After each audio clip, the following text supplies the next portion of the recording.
Good evening.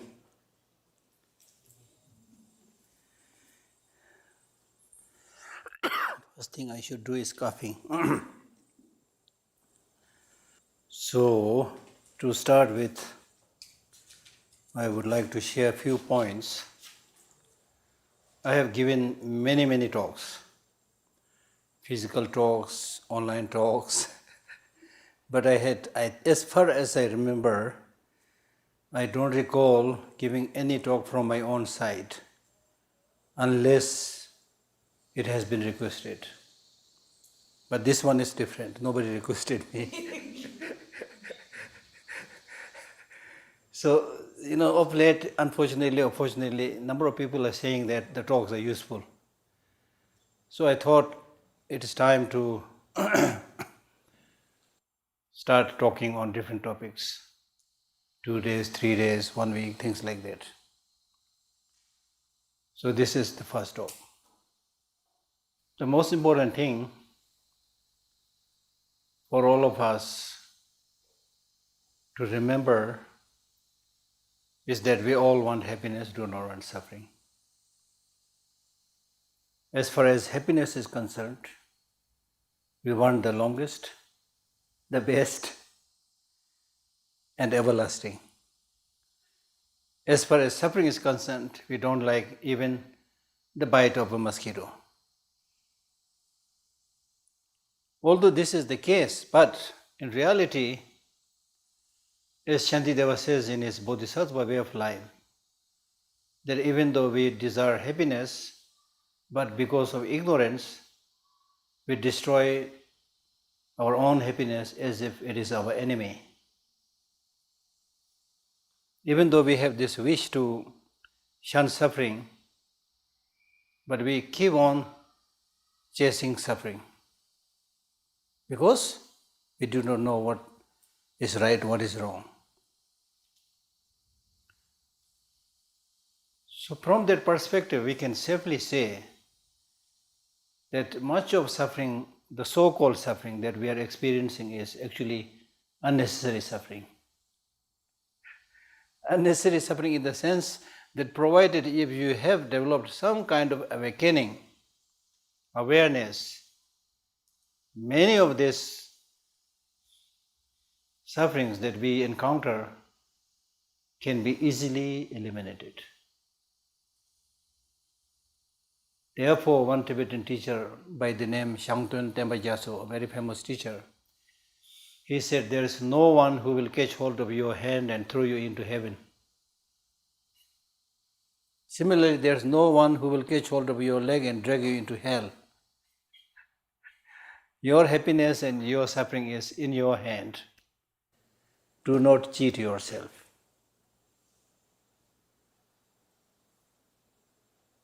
Do not cheat yourself. Of course, nobody intentionally cheat oneself, but because of ignorance, lack of awareness, we keep on cheating ourselves. So what is needed is awareness, awakening. The very epithet, title of Buddha is the fully awakened one, the one who is really waking up, which also has the implication that we are sleeping in ignorance. So much of the turmoil, much of the problem that we see all over the world is out of this ignorance, this short-sightedness, this lunacy, this insanity that we see everywhere. Look at the wars that is being engaged today in many parts of the world, out of short-sightedness, arrogance. And because of this, now so many people are unnecessarily suffering. There's one bigger level, we can understand that. Then on a smaller level, at our own individual level, we also suffer because of not being able to lessen ignorance. Right? So therefore, there is no other way but to understand nature, understand reality. Right? Of late, I have been talking much about the need to understand the law of nature. Law of nature is incontrovertible. It is non-deceiving. It is impartial. It is unbiased. When the sun rises, it gives its light to everybody. When there is an earthquake, it shakes everybody, at least at that level. Don't make any discrimination. It is us, the short-sighted, stupid human beings, that make this discrimination. White and black, yellow, red, Westerner, Easterner, men, women. On flimsy grounds, we make this discrimination, which becomes the source of unhappiness. Unhappiness in this very short life. Right? Life is short, very short. And out of the so-called given duration of the life, half of that we spend in sleeping, right?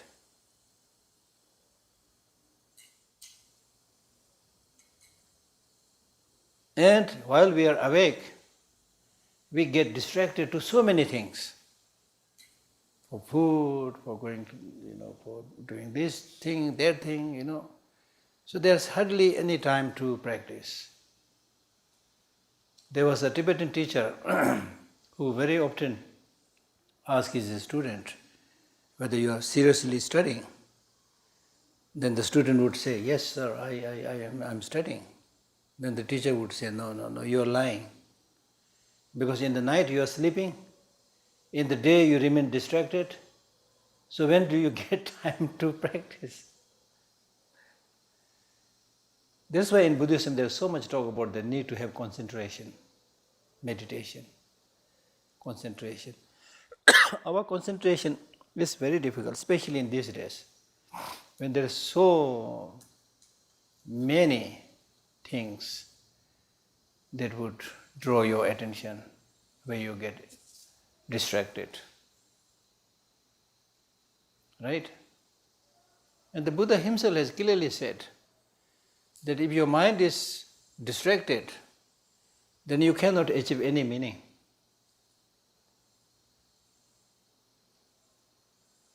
And it is said very clearly that concentration is the source of success, both in war and in peace.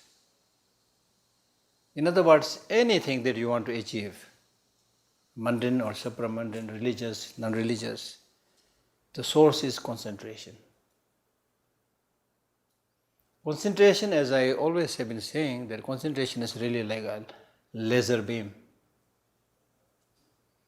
When the rays of the light of the laser beam are scattered, then it doesn't have the power to cut through steel. But when the rays of the light of the laser beam are concentrated, it can cut steel, it can go through steel. This is the example. Similarly, now one of my colleagues is right now taking photo. So she knows it is very important to focus the camera to get a good picture, right? So just like the camera, which you need to focus to take a good picture. So similarly, you take a good picture, mental picture of the things going around, especially the important things, you need to focus. And when you focus on something, pay attention to something, show interest in something, then the object becomes interesting, it doesn't become dull. I always give the example of small kids, If you give some toys to small kids, they are so delighted. Those toys are their world. They pay their full concentration in those toys. Therefore, they enjoy. Right now also outside there are a number of kids who are just, they hardly have anything, but with small things they are happy, they are enjoying. But when we grow up and get a little bit more indoctrinated, whatever philosophy it is, unfortunately some ways of thinking are already crooked, based on wrong notions, wrong ideas, which makes matter worse, right? So therefore it is really, really important to, as much as possible, try to return to your original nature of the mind, the unpolluted nature of the mind. And you can get a glimpse of that unpolluted mind through reflection, through meditation. Normally, as I said, we are totally distracted, We let the five senses run wild. You need something to look at, something to touch, something to smell, something to taste. I mean, look at the situation of the world today. We are all running basically. We are all running everywhere. The more developed the country is, the more people do running there. Actually, it should be the opposite. If you really develop the country, that means you have many facilities to take, rest, to relax, enjoy nature, things like that. No. People become all the more busy. And now we try to match the speed of technology. Can we outdo the speed of technology? Can we outdo artificial intelligence? Can we outdo metaverse? Or in other words, is it necessary to do that? No. From my point of view, and I hope this is in harmony with the Buddhist teaching, this try to catch up with the external material changes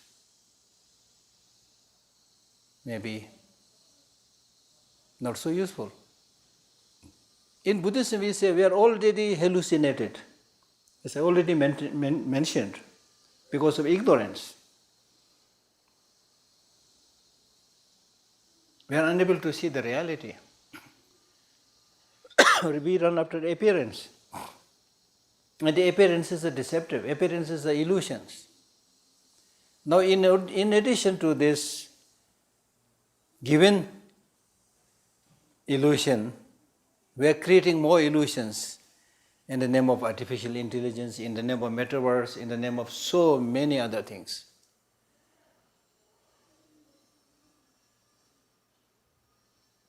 Now, hardly anybody has a clue what this world will look like after, say, 50 years.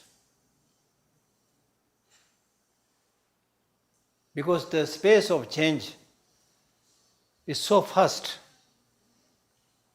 Space of change of science and technology is so fast. Science and technology are now trying to manipulate our thinking. It is even thinking about how to change our very existence, our very identity. So with this kind of fast-changing world, how will you be able to cope with life? It is suggested by many thinkers that the only way to cope with this almost like unstoppable change is going within. When you go out to the external world, right? When you go out to the external world, for example, like when you go out to the external world and say go to the atom, for example, go to the external world, then we try to find out what are the basic stuff by which the material substances are made of. Then we say it must be atom particles.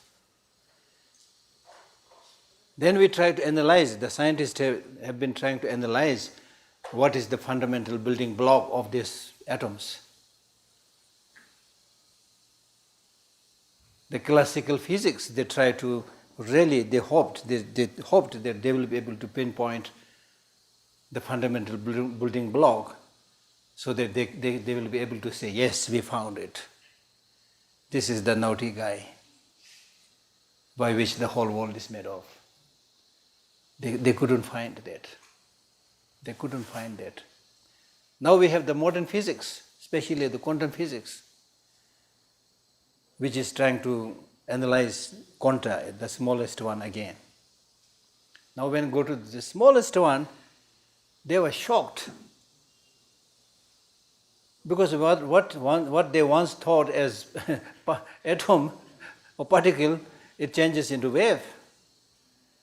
And when they thought this is a wave, it changes into particle or atom, So they were shocked. That's why many people say that nobody understands quantum physics. So the point or the indication that I'm trying to make is in the Mahayana Buddhism, especially the Prasangika Madhyamika Buddhism. The Prasangika Madhyamika Buddhism says, it's so interesting. Long time back, at the time of the Buddha, the Prasangika Madhyamikas, they said that you will never find a partyless particle. You will never find a partyless particle. At least up to this point, the scientific finding is more or less pointing towards that truth, that the wave-particle duality, you are not able to say what is what, you see. So by this, what I'm trying to say is when you go to the subtlest level, the quanta, then it doesn't behave as things do on the grosser level. They behave very strangely. So that is one way the scientists and technologists did towards the external material stuff. But now what the Buddhists are saying, and what we should also try to do, is not just going out, but going within. Just as you found the so-called subtlest particle or whatever, similarly you can go inside, deep inside, and find that most penetrative, powerful, laser beam-like mind, which is called clear light mind. And that we don't have to, except the only thing is you have to, practice and based on your experience you have to cultivate it. But the roadmap is there very clearly. Clear light has been mentioned in all the tantric classes. Kala Chakra, Guha Samaja, Chakra Samara, He Vajra, all these tantric teachings, they speak about this clear light mind, which is said to be the source of our coming into this existence, and which is again the base towards which everything will be dissolved when we die. The grosser level of the mind dissolved into the subtle, then that will be dissolved into the more subtle level. So you can make this comparison between the external search and the internal search. Now the interesting thing that the scientists are finding, which Buddhists have spoken long ago, is that whether you like it or not, at the end of the day, one that controls your well-being, your happiness, your suffering, or in other words, the whole cosmology, is not there outside, it is inside. This is the interesting point.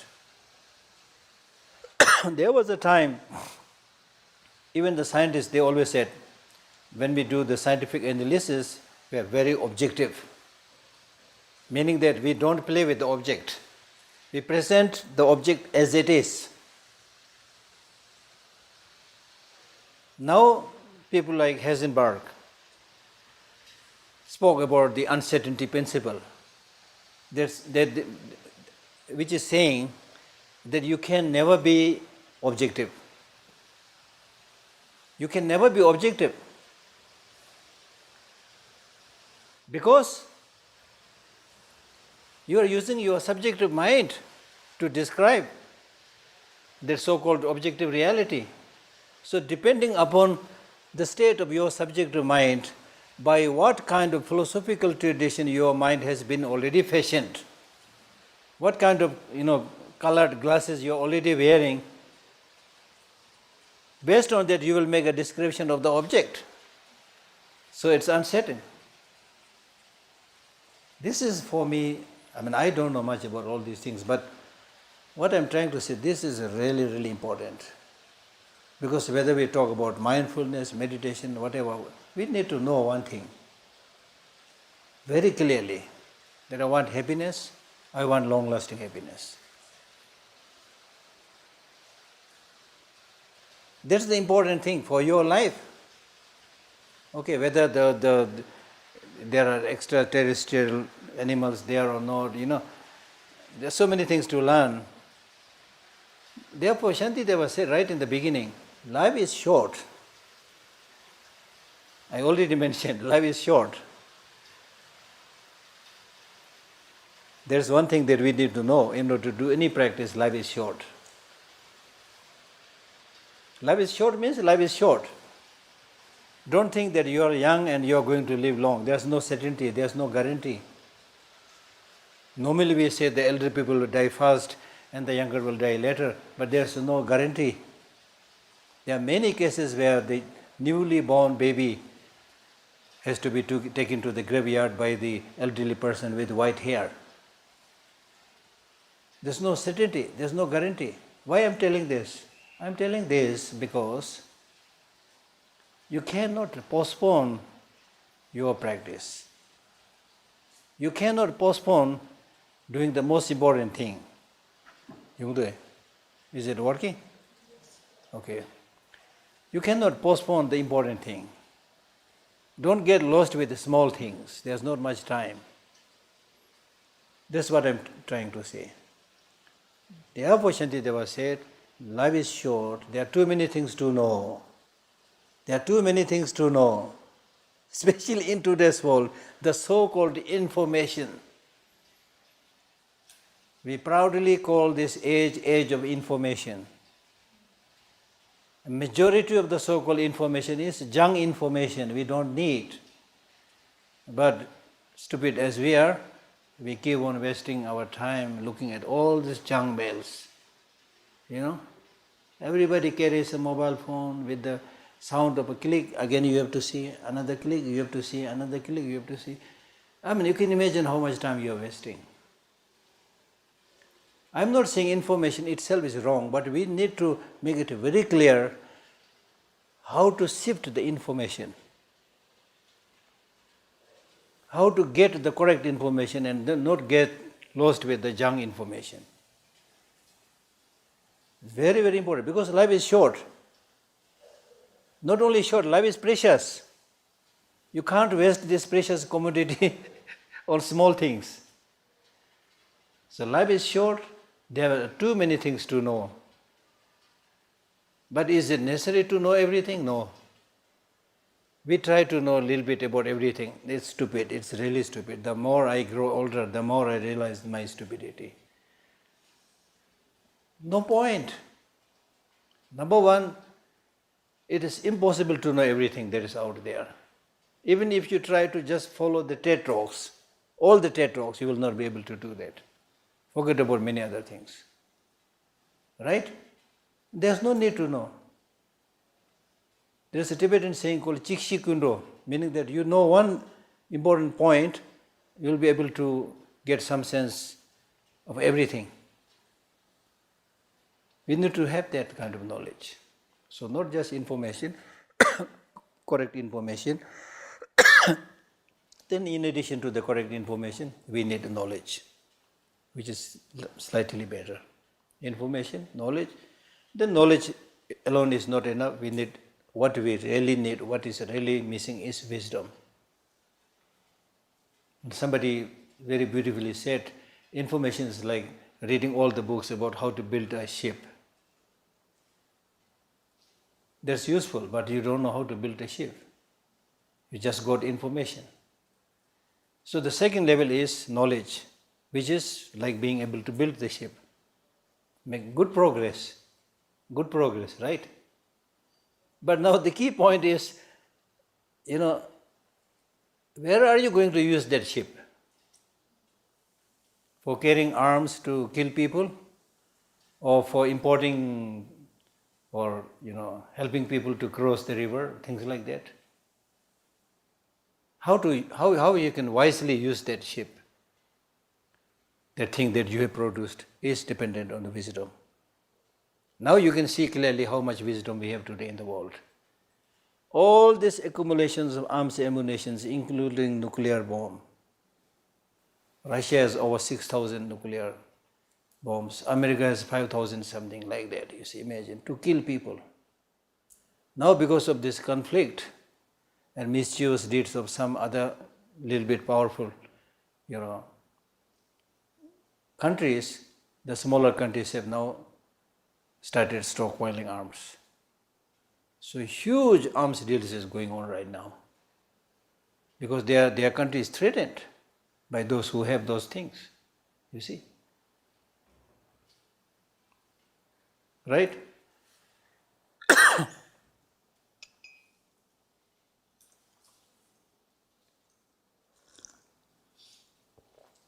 But in Buddhism we say, like Shantideva, he says, no need to kill people, they will die. I mean, that's called wisdom. Amazing, really amazing. I mean, look at people. Number one, they all want happiness, don't want suffering, but they are getting enough suffering, not much happiness. But still struggling it and try to remain cheerful. But then you have these stupid people who, construct all these destructive, awful arms and kill people. Innocent people in hundreds. What are we doing?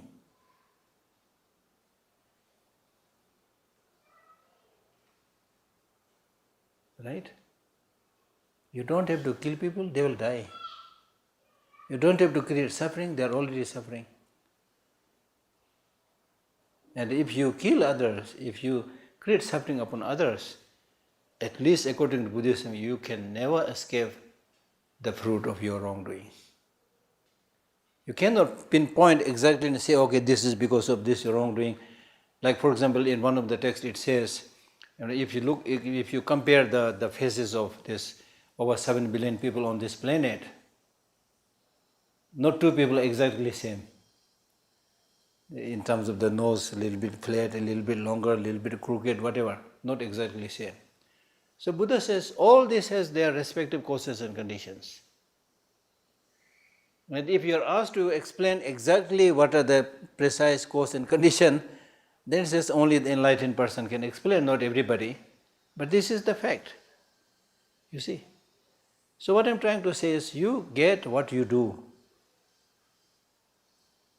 And so-called many of these leaders, destructive, stupid leaders, they don't even have that level of common sense. So these days I am paying big tribute to nature. I'm always saying, in Buddhism we say law of causality, right? People might find it a little bit difficult to understand, so instead of using law of causality I say nature, which everybody understands. I'm very thankful to nature. You can never cheat nature.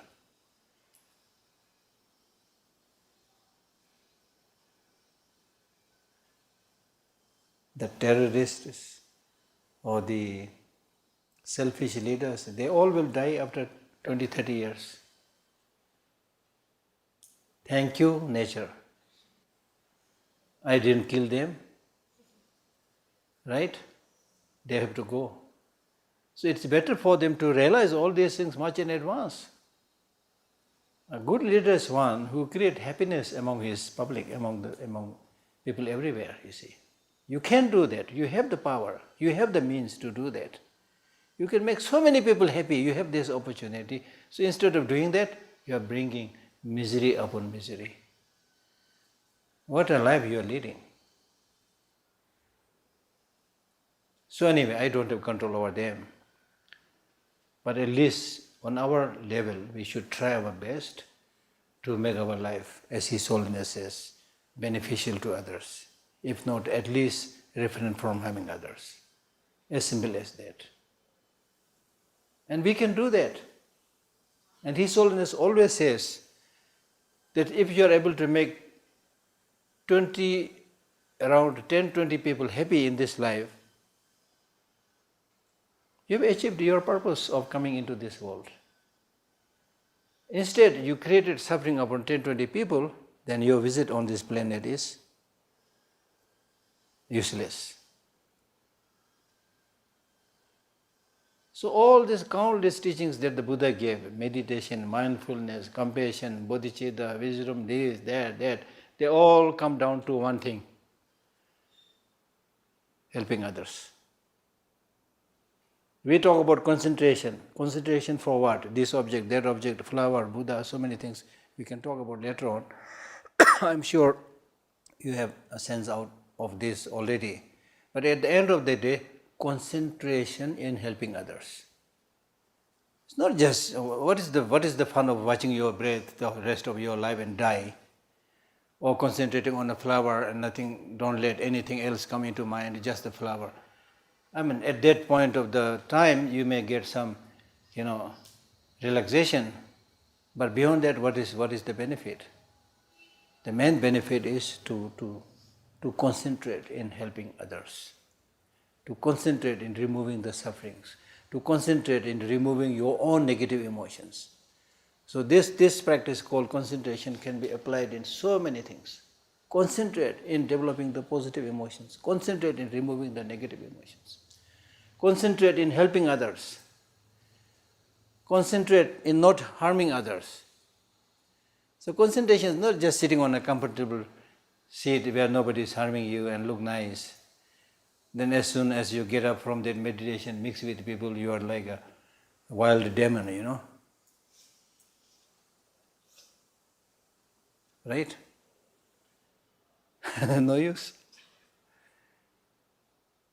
So I must say this right in the beginning, that the purpose of Buddhist practice, including meditation and mindfulness, is to deal with these negative emotions within us, the enemy within us. This enemy within us is dangerous. Enemy coming from outside is not that dangerous. You can run away from them, or you can plead and request them to spare your life. They might spare your life, right?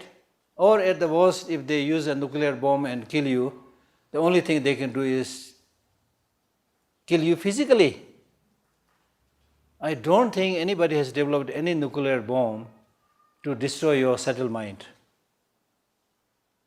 Shall I give you an example? The example is during this pandemic, this invisible small virus, how much difficulty we had dealing with this virus. Nuclear bomb was useless. Nobody, America, Russia, the so-called developed advanced countries were unable to face with this subtle virus.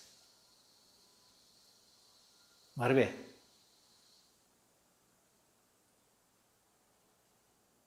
So the only way to deal with these negative emotions, including many of these pandemics and other sufferings and illnesses that we get, is primarily related to your mind, your behavior, which comes from your mind. The pandemic, which created so much problem, is said to be generated in a laboratory. This may be true, may not be true, but one thing that is really true is scientifically it is said that around 60% of different types of illnesses and diseases that we get today are because of human beings mishandling, mistreating the animals. See? So this mistreatment Of course, comes from our mind. We have a negative mind. You see, when you have a positive mind, then you produce a positive vibration. When you have a negative mind, you produce a negative vibration. If you go to Bodh Gaya, the Buddha got enlightened there so many years back, but still you can feel the vibration, the peace. The place may have a lot of dust, not so clean as in the West, but still you can get so much peace there.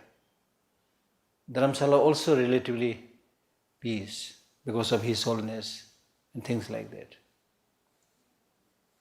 I have visited a number of places with His Holiness Dalai Lama, where His Holiness once said, my morning meditation was not very clear today. So it seems in this place a lot of killings have happened. And another teacher who went to that place also said, had the same experience. We don't have to go very far. If you talk to some of the meditators who sit high up in the mountain, based on their experience, they say when they come just to Meglorganj, which is not a killing field, which looks okay, they say that when they come from the mountain to Meglorganj, their mind becomes unclear. You see? So that may be external pollution, internal pollution, so many things. Right?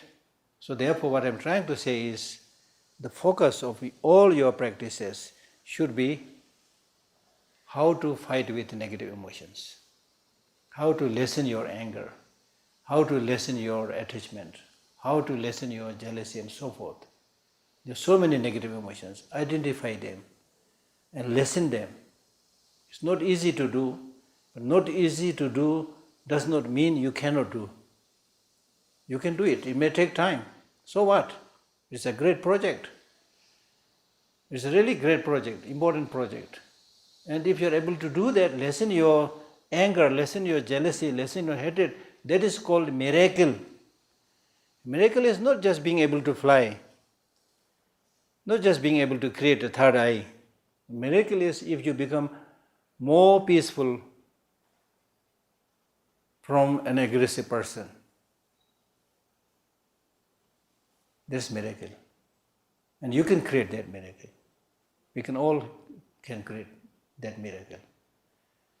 And I was highly moved when I read this line from Martin Luther King, who said, you can all become great. When he said, you can all become great, then I immediately thought, I need that formula, how to become great. Because when he said, you can all become great, it was very encouraging. Then I read the next line, you can all become great because you can all serve. I mean, so beautiful. You can all become great because you can all help other people. You can all help other sentient beings.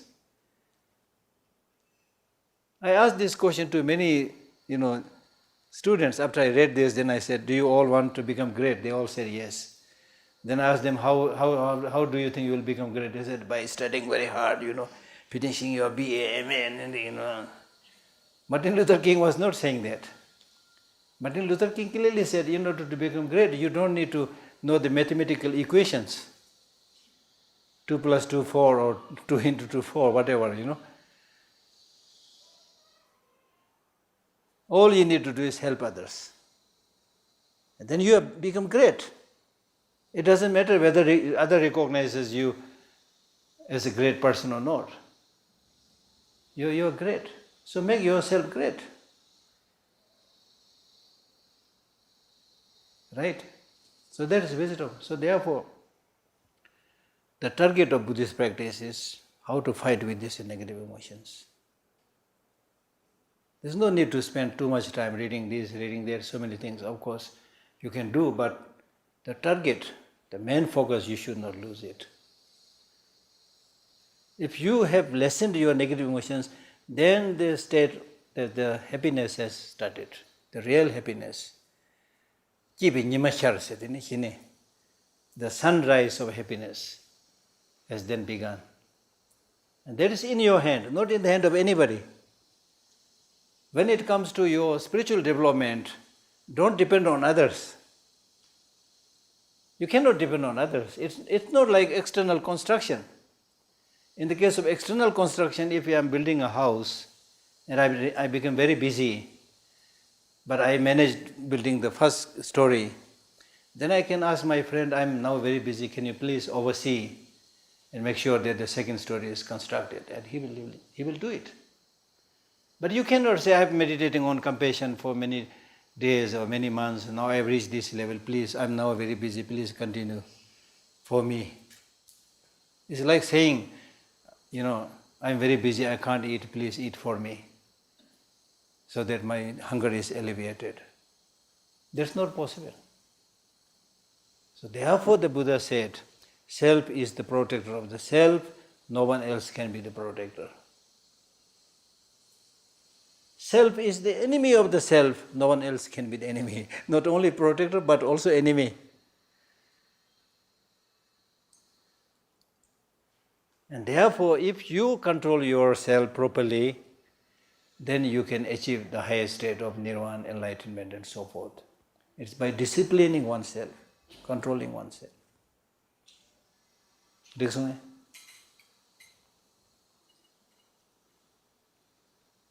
Okay, questions? Any questions?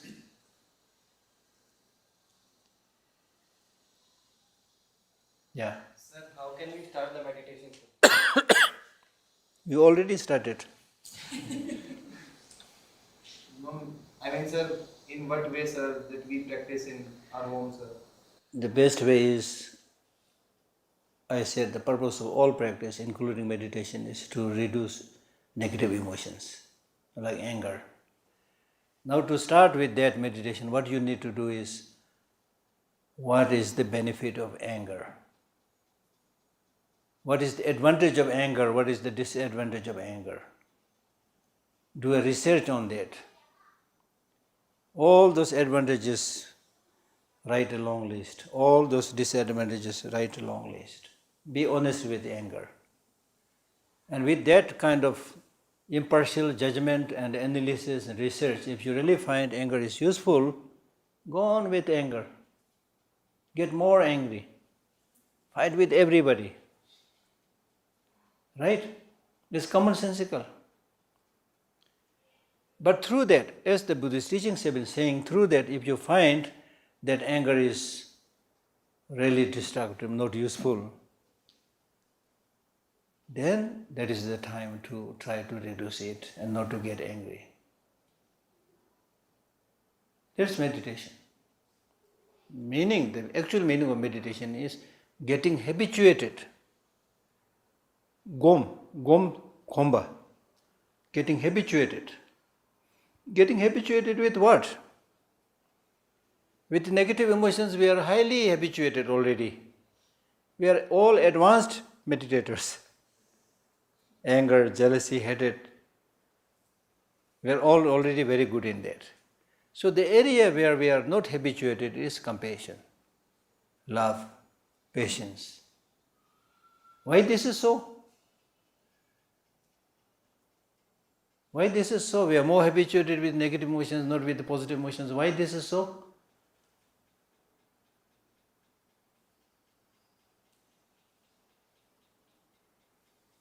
I was teaching in the translations class, I was saying that we are born, I read an article with them by saying there, we are born not for truth, but for survival. This is according to the scientific explanation. We are born not for truth, but for survival. For survival, what you need? You need attachment to produce children, to pass your gene to the next generation. And if anybody comes on the way, you need to get angry and fight and defend yourself. So these so-called emotions become useful for survival. So therefore we pay more attention to this. We develop more of these negative emotions. Therefore in science they don't even call those emotions negative emotions.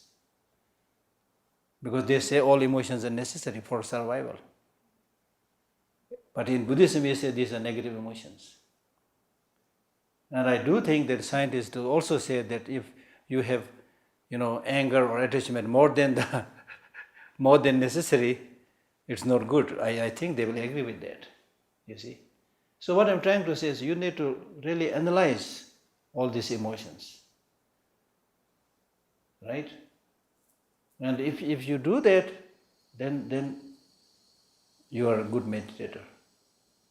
If you don't do that, it doesn't matter you sit in a lotus posture, close your eye. There was a, at the time of the Buddha, there was a great meditator, especially very well versed in one point in meditation, a great master called Udarak. It is said, I hope this is not exaggeration, it is said that his one-pointed meditation was so strong that he can continue in that one-pointed meditation for days and months on without having to depend on food and things like that. So much so that he was oblivious of the hair that is growing all around him. His hairs grew so long that it went all the way down and touched the floor. Still oblivious of that. Completely lost into that bliss and ecstasy of one-pointed meditation. And unfortunately, the cave in which he was meditating was infested with rats. So the rats chewed the end of his hairs, cut off the end of his hairs, still oblivious. But when he got up from his meditation and saw that the end of his hairs had been chopped off by the rats, he grew wild, he got angry, meaning negative emotions came back. One-pointed concentration was very strong, right? So that alone is not enough. So therefore we need a second kind of meditation which is called analytical meditation. Analyze and judge what kind of emotions are useful, what kind of emotions are destructive and so forth. Okay? But if you're interested in the actual, of course I'll explain a little bit later on also, yeah. Any questions? Yeah. Krishna, it's regarding the anger again. Speak a little bit louder. Okay. You need a mic? No. Okay. I'm okay.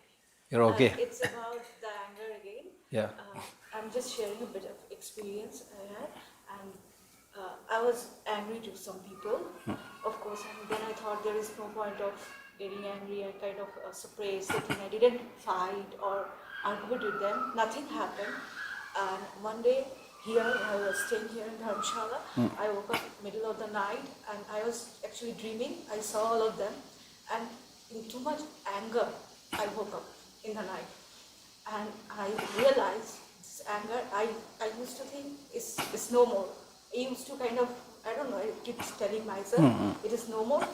But the day I woke up in the night, I just saw them in the dream, and I could totally feel that out of anger I woke up.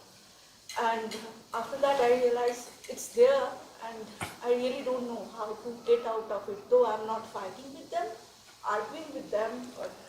But as you rightly mentioned that you suppressed it. Yeah.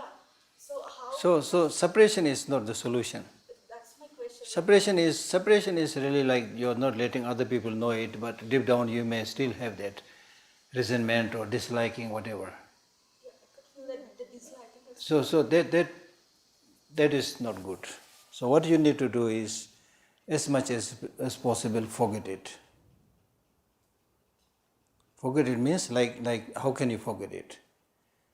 If you have a television screen from which you get a scene of a person who is yelling at you, calling by your name, saying all the nasty things, will you get angry with that person in the television?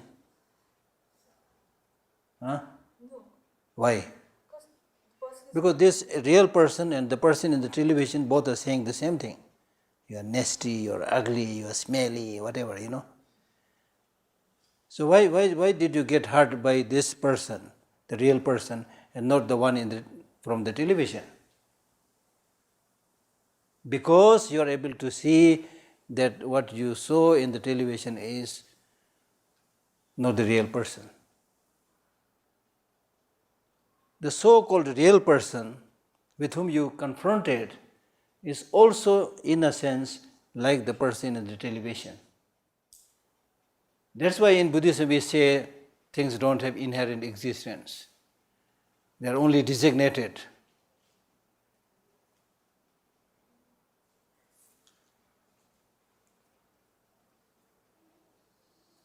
So once you are able to see this lack of inherent existence of all phenomena, it's very striking. I can use the word mind blasting, really. Normally we get angry because when we get angry we look for a target. She is the nasty one, she is the one troublemaker, she is the one. So the way to deal with such a problem, two. One is to deal with that problem with an understanding of interconnected reality, interdependent origination. When we say she is the person, okay, wait a moment. Is she alone? Is she the only person responsible for all this problem? Wait a minute. And when you think a little bit more calmly, then you will find, not only she, many other factors. Many other factors means one, you are also one of the factor. She was angry with you because you are here. Whether you have done right thing or wrong thing, I am not saying, but you have presented yourself as a target. And then why did she get angry? She might have many other reasons to get angry. She might have a problem in her family. She may not be very well. Or you may not have acted very well. So many causes and conditions there. When you see all this multiplicity of causes and conditions just for the arisal of one incidence, you don't find that one target. When the target is not there to whom you should get angry, then it gets dissipated. Very good example that His Holiness Dalai Lama gave before was when everybody was criticizing Saddam Hussein, saying that he is nasty, he is a dictator, things like that. Everybody was criticizing. And His Holiness said, Saddam Hussein may be dictator, he may be a bad person, but it is unfair to blame everything on him. Why? Who supplied him the arms? Those very people who are criticizing Saddam Hussein, they have given him the arms. If he did not get those arms, he may be very brute, he may be very barbaric, but how much he can do, you see. So any occurrence, any happening is dependent on multiplicity of causes and conditions. Therefore, it is unfair to just blame and point your finger to one factor, one cause, one condition. Let me tell you this story of encounter with the Buddha. Once Buddha was with his followers, suddenly a stranger came, went straight to the Buddha, spat on his face, very angry, and spat on his face. Then Buddha's attendants, followers, they pushed him around, and then after that, they even pulled the courage to say something to the Buddha, saying, your patience is too much. Your patience is too much. This man, this stranger, without any reason he came, spat on your face, but still you are not reacting. This is too much. Then the Buddha said, no, I am not upset with this stranger, I am upset with you people. You people have been staying with me for so long, supposed to be studying and practicing and meditating with me, and this is how you reacted today when this stranger came and did this thing. With the stranger, you don't know, I don't know what are the reasons for him. Somebody might have said many bad things about me. That may be his reason to get angry, come to me and spat on my face. There may be many other reasons. Number one. Number two, when somebody gets angry and does something wrong, it goes back to him, not to the person who he does the wrong. So with all this understanding, I did not react. And it is said that next morning, the first thing that the stranger did was, it is said that this stranger who spat on Buddha's face, he could not sleep the whole night. And the first thing that he did the next morning was came straight to the Buddha and asked for his forgiveness. Because he was shocked and surprised to find a person on his face you spat, And still this gentleman was completely calm and not reacting, you see. Right?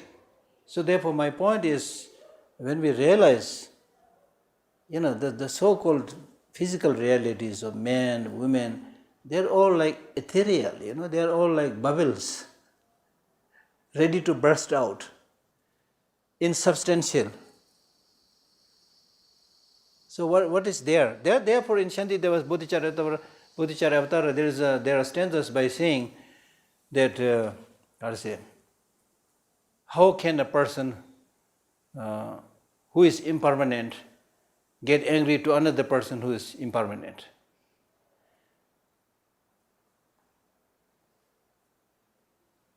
See, when you realize you are impermanent, when you realize that others are impermanent, similarly when you realize you are impermanent, others are impermanent, how can you develop hatred? Especially when you realize that you don't have inherent existence, others don't have inherent existence. And how can you get angry? How can you get attachment? It's like developing attachment to a bubble.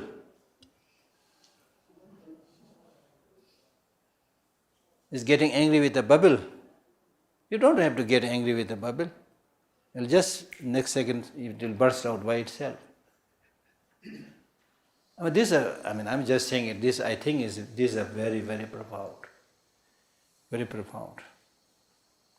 So all our attachment, anger, hatred, jealousy towards different objects are because of our not being able to understand their actual reality of impermanence, of suffering, of selflessness, of impurity and things like that. Okay, any other questions?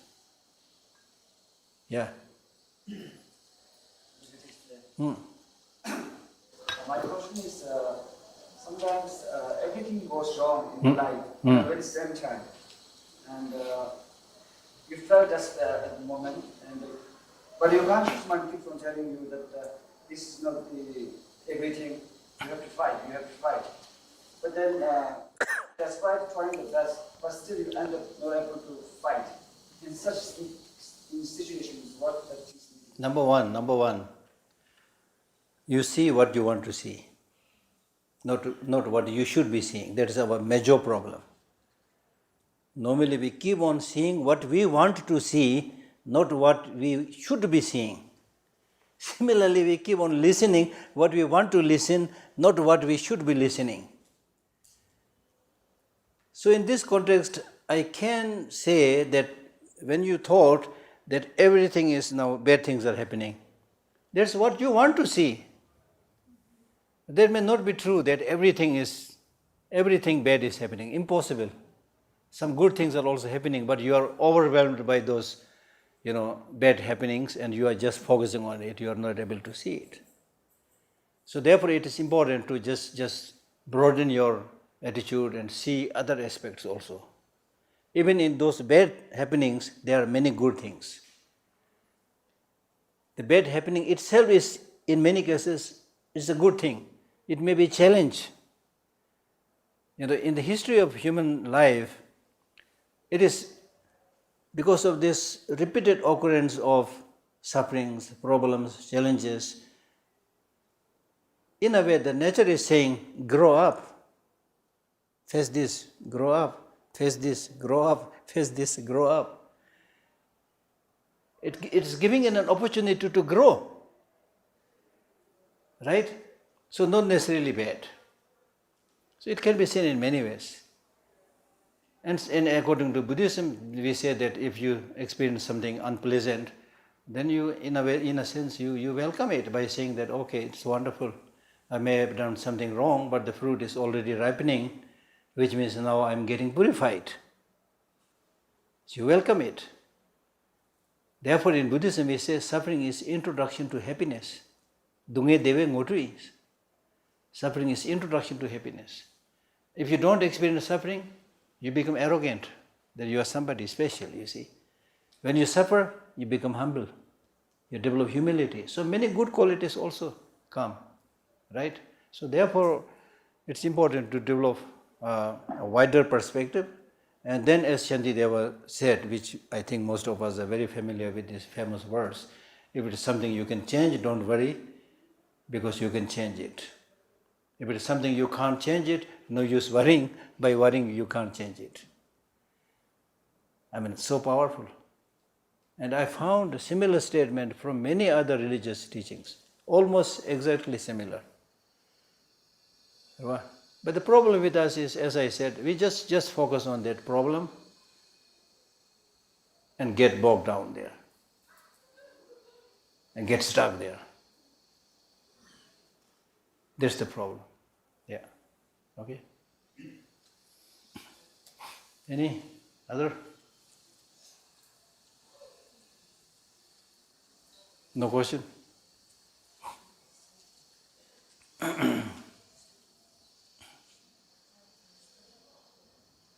I'm not saying I have all the answers, but it's very fruitful to engage in discussion rather than one-sided lecture or talk.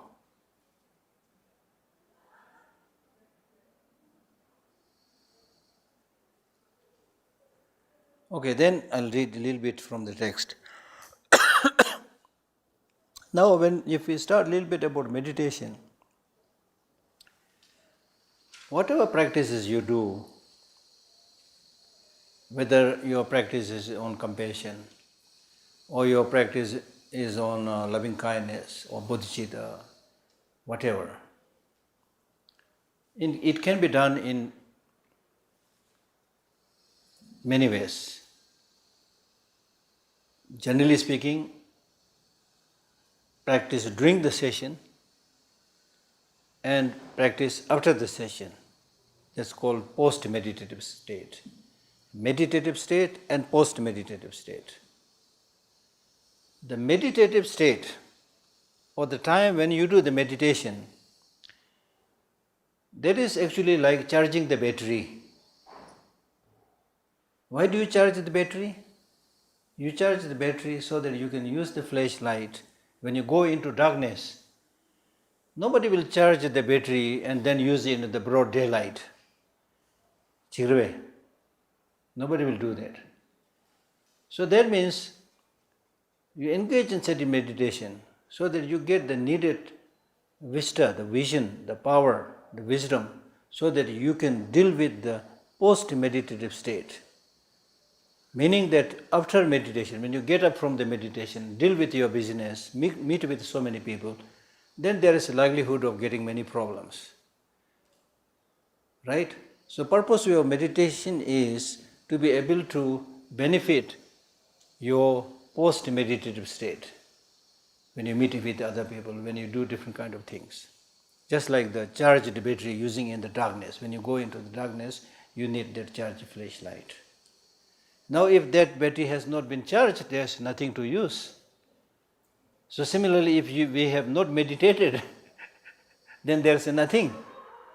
This is exactly what we have seen during the pandemic. Many people, they never developed any of the internal mental resources. They're not familiar with their mental power, mental resources. They don't know how to pull those mental resources out. They have never meditated, they have never practiced mindfulness and so forth. So when they experience that pandemic and asked to remain indoor, people had difficulty how to live alone. It's so strange. A number of people, especially in developed countries, committed suicide. Because as you know, in the Western life, you always very fond of going out, partying with friends, eating in the restaurant. Hardly people cook inside, you see. So you're so much used with this socialization, going and mixing with people. Now suddenly, when you are deprived all of this and asked to remain inside, you don't know how to deal with it because there's nothing in your mind. You've always been like going out. This is a major crisis, major problem in today's world. We think that happiness will get from outside.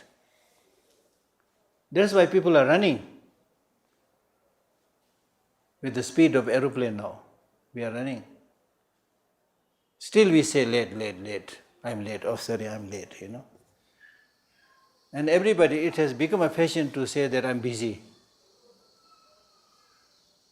But to be busy is not important. What is important is, what are you busy about?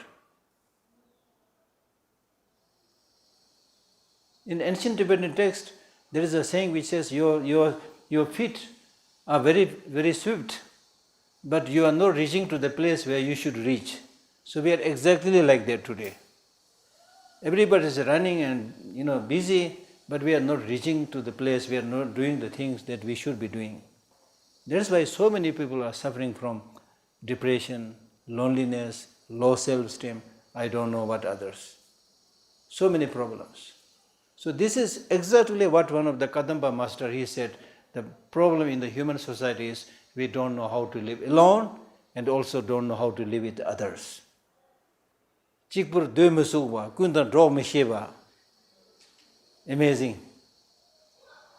Meaning that if you want to live with others, then you should have love, should have affection, should have generosity and so forth. You don't have that. If you don't have that, learn to remain alone. You don't know that. And people in fact get confused with solitude and loneliness. People don't suffer from solitude. People who really go into solitude, they don't suffer. They enjoy life. But people who don't know how to live alone, they may be surrounded by millions of people in big cities. It's just a paradox. You may be living in a city with 10 million, 20 million people. Here is this fellow suffering from loneliness. So loneliness is not so much a physical loneliness, it's a mental loneliness. Not being able to connect to others with love, with affection and so forth. Right? Then we have meditators sitting high away in the mountain. Every day they connect themselves. They don't have mobile phone to connect. They don't have any internet to connect. Mentally they connect. The way to connect to Buddha, or if you want to talk about God, the way to connect to Buddha is not telephone. It's not mobile phone. It's mind to mind. Right? So similarly, when you have this mental feeling of being connected to everybody with love, with affection, you may be physically isolated, living high in the mountain, but you are basically surrounded by all these people. You are praying for their well-being, you see. You never feel lonely. That's different. So the point is that it is really your mind. So this mind, which is so crucial, which is your boss, take care of that mind. Develop these internal resources. And once you are able to develop all these mental internal resources, you can cope with any changes that might come in the future. And if you don't have that, you will be tossed around. Right?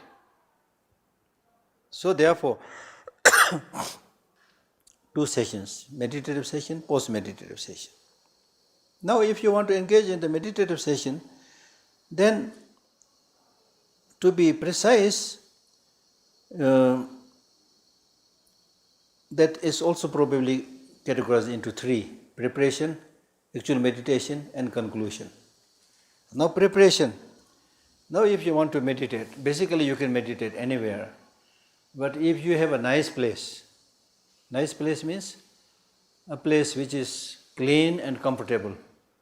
If you can afford to do that,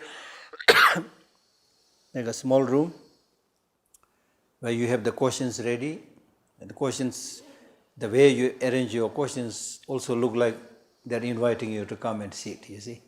So arrange that beautifully. Inviting place, clean, not smelly.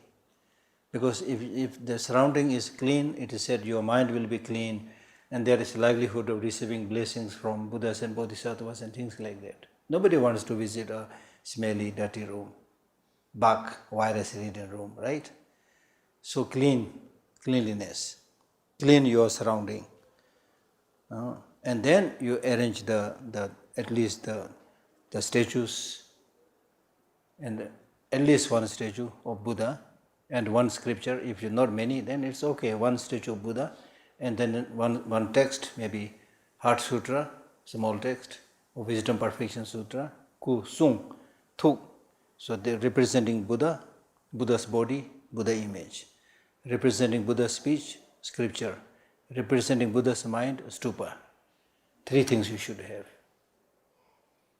Okay. Now these 3 things, the Buddha's image and then the scripture and the stupa,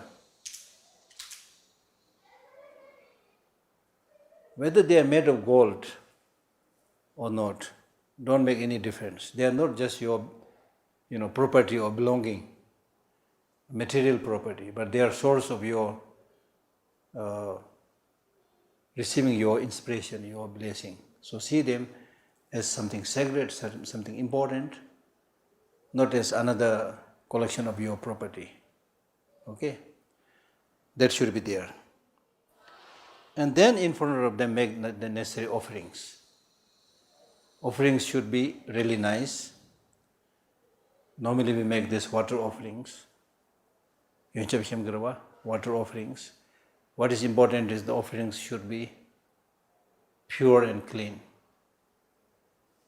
And then you can also arrange some biscuits and tinned food and things like that. If you offer fresh food or tea or something like that, then make sure that you offer it and then clean it also. Sometimes we make an offering and leave it for 7 days or 10 days, Will you do like this to an actual guest? So make the offerings as if you're doing to a real person. Right? That's important. So that's the second practice out of the 6 preparatory practices, second practice. And then the third practice is then sit on your cushion, comfortable cushion. Comfortable cushion means the cushion should be slightly upraised at the rear, at back side, slightly higher, so that you don't get, knee pain.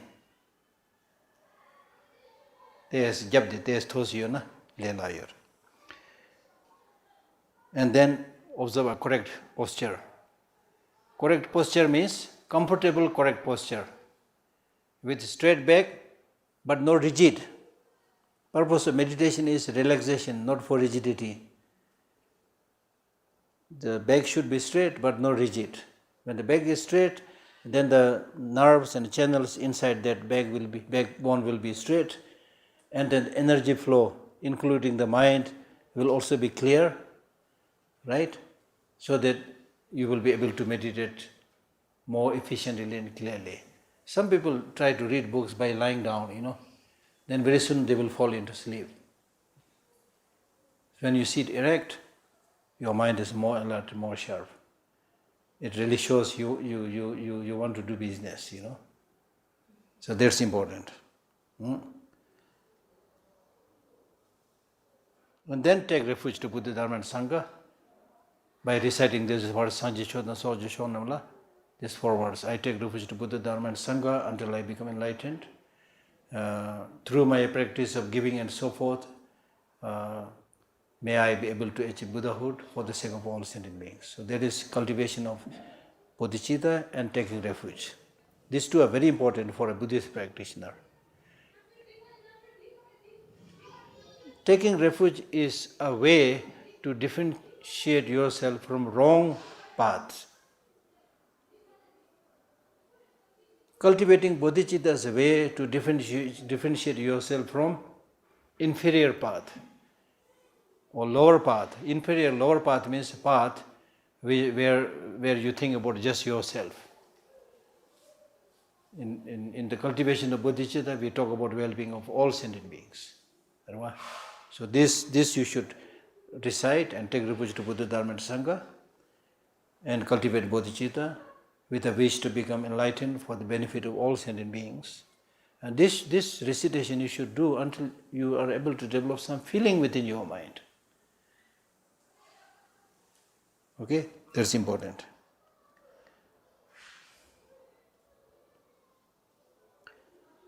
And then in front of you, the 4th is visualizing the merit field. The 4th preparatory practice is visualizing the merit field, which means in front of you in the space, you should visualize all the lamas of the profound lineage and vast lineage. And similarly, the Buddhas, Bodhisattvas, Sarvakas, countless of them are there in front of you, in whose presence you are able to accumulate merit. So make that supplication. And then fifth is purifying negative deeds and accumulating positive deeds. Gyavasava, digva javas. Gyavasava, accumulating positive deeds and removing negative deeds. This is important because in order to cultivate those paths that we are talking about, as a facilitating factor, you need to cultivate the positive deeds. Or in other words, you need to cultivate facilitating factors so that you are successful in your practice, in cultivating the virtuous deeds. And then there are obstructive factors, negative deeds, which must be purified. Otherwise, you will not be able to proceed smoothly in your path. Therefore, the way to do that is the practice of the seven branched practice. Through that we should clean your mind. Now the seven limb, in the case of the seven limb practice, the first is paying homage, chao seva, paying homage. I will briefly explain all of them. Details you can read in the great stages of the path, in all the lamrims you can read it. So paying homage, in Tibetan it is called chak selva. Chak means to clean. Salva means to seek. That means to clean the impurities of your mind and seek the qualities of the enlightened beings. Chak selva. That's the meaning, chak selva. So when we do that prostration, or when we pay that homage, we bow down. By bowing down, you practice humility. When you develop humility, you become receptive. If you are arrogant, you will not pay any attention to anybody, right? So the first thing is, in India also we have namaskar, You namaskar, the Hindi word namaskar means I pay respect to the God in you. I respect the God in you. There's the meaning of the Hindi word namaskar. So that means in Buddhism also we can say that, because we accept that everybody has the Buddha nature inside everybody. Right? So that's important. Humility is very, very important. So therefore paying homage is a counterforce against arrogance. Okay? So then we have physical homage, verbal homage, mental homage. Physical homage means physically you bow down, and verbal homage is singing the praises of the enlightened beings. Mental homage is recalling their qualities. Out of these three, the mental homage is the most important thing. Because if your mind is not included, then physically you may be paying the prostration, making the prostration, verbally you may be singing the songs, but mentally you may be calculating money, dollar. Right? But when your mind is involved, then the wrongdoings by the body and the mind, by the body and the word, speech, automatically get stopped. So again here, the mind is most important. And the next is making offerings. All kinds of offerings. I don't have to go into detail. There are so many offerings to make, Things that belong to you, things that don't belong to you. For example, things that don't belong to you means, for example, if you're traveling and you happen to visit a beautiful garden full of flowers, you can sit there and make that offering. There's a lot of debate in the Buddhist philosophical text. If you make such an offering, are you stealing? Because that garden doesn't belong to you. But then it's answered by saying, technically it is not stealing, because you are part of the human society, so you have you kind of share in it. And you are, of course, physically not destroying the garden, you see. So mentally offer all those things. So whenever it is possible, make physical offerings. When you have the capacity to make physical offerings, and then don't make it and then just mentally visualize it, it doesn't look so nice. But you can, if you are shortage of physical offerings, you can make those mental offerings also. So offerings may be garland, offering of incense, offerings of butter lamb, offering of cloth, offering of fragrant scents. So many types of offerings are there. Okay. The third is confessing the negative deeds. Confessing the negative deeds. As Milarepa said, if you are somebody who really concerned about how to purify the negative deeds, then the most important thing is confess. Reveal it, show it, and then make a promise that I will not repeat it again. If you are really concerned about how to purify the negative deeds, then the best way is to confess it. Shakwa is Tibetan word which is like Xing Shakwa. If you chop up a piece of wood, and then you can show what is there within that lump of log or tree. So like that, just show it, don't hide it. Then next is, fourth is rejoicing. Rejoicing is a very important practice, and also in a way relatively easy practice. If you are a little bit lazy, rejoice other people doing good things. If you are unable to do that, but you see other people doing good things, oh wonderful, rejoice it. There is a story in India, near a river, on two sides. On this side there was a courtesan, a women dancer or singer or something, beautiful women singer and dancer and things like that. So many people used to go to see her, sing, dance, whatever. On the other side there was a sannyas or sadhu or practitioner. Not many people visiting him, supposed to be in meditation and things like that. So the sadhu, the so-called practitioner, used to look at that woman from the other side of the river and said, oh, what a pitiable life, what a filthy life, All she does is like fooling the people, Not only she is not doing practice, but she is fooling so many people, wasting their time and doing all the necessary things. That so-called practitioner used to think like that. But this woman here used to admire, appreciate. I wish I'm also like him, he may be meditating, he may be practicing, so many things. So slowly with the passage of time, both of them died. And they ended up in the same place where the Lord of the death make the judgment or whatever. So the sadhu was there, the woman was also there. But then on the day of judgment, the Lord of the death, he asked the women, go to heaven. The sadhu was quite exasperated, he was shocked. This is unfair, I've been practicing and she is just a singer, dancer, how can you do this? He said, no.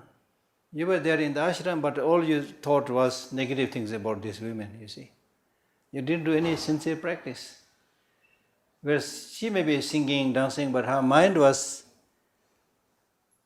appreciating the good things, you see. So it's your mind. It's your mind really, at the end of the day. It's not the external outlook, you see. So many of you may be much, much better than somebody wearing a monk's robe like that, you see. This is your mind, okay? So what I was saying was rejoicing. Rejoicing at the good deeds of Buddhas and Bodhisattvas. Especially rejoicing the good deeds done by ordinary people. Buddhas and Bodhisattvas, when they do great things, it's not surprising, they are enlightened. They are on an elevated state. But even these ordinary people, they are trying their best to do many good things. And this is something you should really see very clearly. And I see this very clearly. There's so majority of the people on this globe are really nice people. That's my source of encouragement, not with the stupid leaders. Majority of the people everywhere. I visited over 30 countries, believe me. Okay? I didn't spend much time, but I had opportunity to meet so many people. Majority of the people, they are trying their best to do something good, not to hurt others. They are generous, they are nice, you see. Right? So there's every reason to rejoice their good doings. They are not Buddha, they are not enlightened ones. They are ordinary people, but trying to be good. Rejoicing. And then next is requesting the teacher to give teaching. Done the will of Dharma, as we said, requesting to give the teaching. Because in the case of good teachers, they have to be requested, not a volunteer like me, as I already announced, Good teachers, they have to be requested. But profit-oriented teachers, marketeers, there are teachers who are marketeers. They will of course make big advertisements, say, come and attend my teaching, enlightenment in 1 week and all those things. Right? Whereas good teachers, you have to request them. Okay? But then there is an exception. I'm supposed to be following that exception. If you know there are people who are interested and without any other wrong motivation, and especially if they are unable to request you to give the teaching, but you know that there will be people who want to get this teaching, then you can give the teaching. That's also there, okay? So I have not completely violated the rule, okay? Then the sixth is requesting the enlightened masters not to pass away.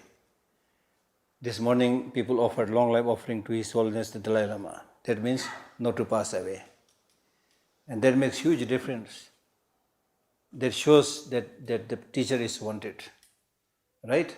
So therefore it is important to tell the teacher clearly that you want him to stay along with you. That's important. And then the next finally is dedication.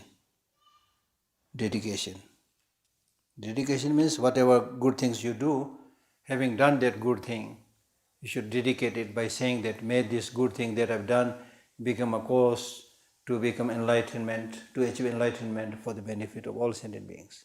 So it's like depositing your money in the bank, where even if you don't get much interest, hopefully it will not be lost. I'm using the word hopefully because these days nothing is sure. Okay? So dedicate it. Then it's not lost. If you don't dedicate it, then it is said that in the next moment after you've done the good thing, if you get angry, all those good things you have done already may be destroyed, may be lost. But if you have dedicated it, it will not be wasted. So these are the 7 limb branch practice. All right, I'll stop here. Thank you. See you tomorrow.